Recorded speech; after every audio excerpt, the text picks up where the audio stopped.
Bonjour, mon nom est Edith Choignard de Collection Inédite et le projet d'aujourd'hui est le bloc du mois d'octobre 2017 intitulé Papillon enguirlandé. Le patron comprend les instructions et les gabarits pour faire le projet de piqué libre et pour faire l'appliquer. Je vous l'offre gratuitement jusqu'au 31 octobre 2017 et le lien du patron est dans la description sous la vidéo. Je vous invite également à vous abonner à ma chaîne YouTube pour être informé de la sortie de tous mes prochains blocs du mois. Comme toujours, j'utiliserai ma tiara de Baby Lock. C'est une machine à piquer qui ne peut pas être programmée. Vous avez donc le contrôle sur ce que vous faites. La table est de hauteur ajustable et la machine possède une gorge de 16 pouces qui permet de faire des courtes pointes de toutes les grandeurs. J'utiliserai également le fil Super B de monfil.ca. C'est un fil à broderie industriel qui est maintenant offert à ceux et celles qui font de l'art textile, de la broderie et de la courte pointe. Pour faire le projet, vous aurez besoin d'une table à tracer ou d'une table en vitre avec une lampe en dessous. Ici, je vous montre la table que j'ai fabriquée avec du matériel que j'avais déjà sous la main. Dans cette vidéo, je vais débuter en montrant comment faire le piqué libre pour que vous puissiez bien voir ce que je fais. Et je poursuivrai la vidéo avec les appliquer en vous montrant seulement comment les tracer et les placer sans faire le piqué libre. Ensuite, vous devrez faire le même travail de piqué libre que j'aurais fait au début de la vidéo. Alors, on commence. Dans le patron, vous trouverez 7 cadrans à imprimer et à assembler avec du ruban adhésif pour former le dessin complet du papillon. Ouvrez la lumière de votre table à tracer et déposez les cadrans papier par-dessus. Placez ensuite le tissu de l'arrière-plan sur le dessin papier. Centrez le papillon et finalement épinglez pour maintenir le tout en place. Maintenant, tracez les lignes de piqué libre sur votre tissu en utilisant un crayon pousse-mine à craie si vous avez un tissu foncé ou un crayon en mine régulière pour du tissu pâle. Lorsque le dessin sera complètement tracé, ajoutez la bourre de coton et l'endos et vous êtes prête à commencer le piqué. Parce que mon tissu d'arrière-plan est blanc, j'ai choisi de tracer mon dessin à la mine. Vous inquiétez pas, la mine ne paraîtra plus lorsqu'on aura terminé le piqué libre. Alors, comme toujours, on commence à piquer au centre du projet et on s'étend vers l'extérieur, sinon on va se retrouver avec une pièce qui gondole. Je vous rappelle également que je pique toujours 2 fois sur les mêmes lignes pour donner de l'intensité au projet, mais aussi pour corriger les erreurs que j'aurais faites sur la première passe. Maintenant, je vais vous montrer des petits bouts de piqué libre pour vous donner une idée de comment partir. Je vous laisse sur une musique entraînante et on se retrouve dans quelques minutes avec l'appliqué.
Voilà le résultat du papillon en piqué libre seulement.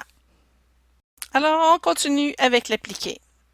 Pour le faire, vous aurez encore besoin de la table à tracer et du Steam Seam Light ou léger qui se vend en paquet de 5 feuilles comme on le voit ici.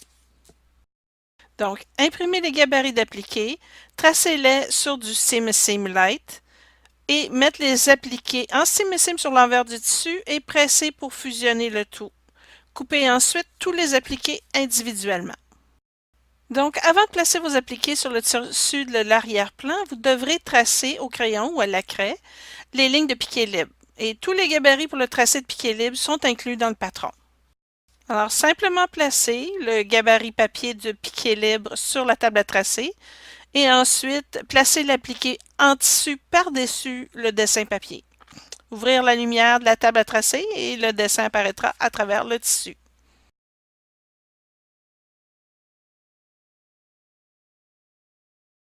Et c'est le résultat qu'on obtient avec un pouce-mine à craie. Pour placer les appliqués, commencez d'abord par assembler les ailes comme on le voit ici.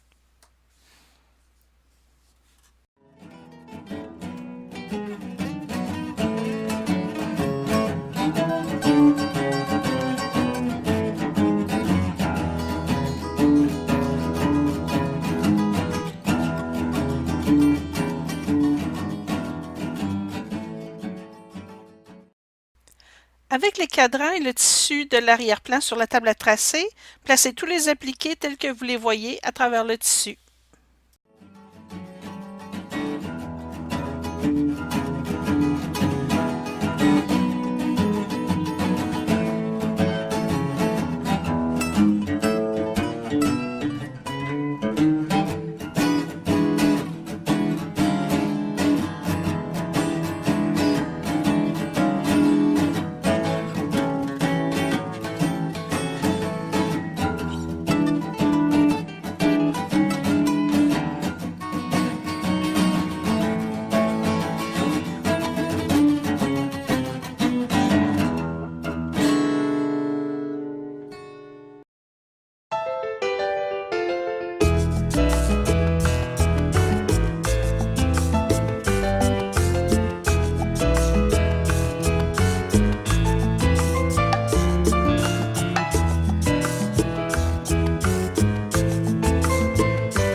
Il ne vous reste qu'à ajouter la bourre de coton et le tissu pour l'endos de votre pièce et vous êtes prête à piquer. J'ai fait ce projet avec deux couleurs de fil à broder, la couleur dorée et le bleu sarcelle en contraste. Alors je vous présente le papillon enguirlandé. Tous les patrons que je dessine ont été créés pour promouvoir le piqué libre et inciter les personnes à pratiquer et à maîtriser la technique. C'est donc grâce à BabyLock que je peux vous offrir un patron gratuit à tous les mois et je tiens à les remercier pour leur soutien et leurs encouragements. Avec ma tiara, je peux faire des projets vraiment uniques et vous les offrir afin que vous puissiez être inspiré et vous dépasser. Mais que serait un projet de piqué libre sans avoir les beaux fils pour rehausser la pièce? C'est la raison pour laquelle j'utilise toujours du fil à broder industriel Super B de monfil.ca parce que le prix est abordable et la qualité est supérieure. Sincèrement, je vous les recommande. Vous trouverez les liens pour obtenir le patron et tous les autres liens utiles pour faire ce projet dans la description sous la vidéo. Alors, je vous invite à vous abonner à ma chaîne YouTube et n'hésitez pas à me donner un coup de pouce et à partager la vidéo avec vos amis et vos guildes. Merci d'avoir été là et au plaisir de vous revoir très bientôt.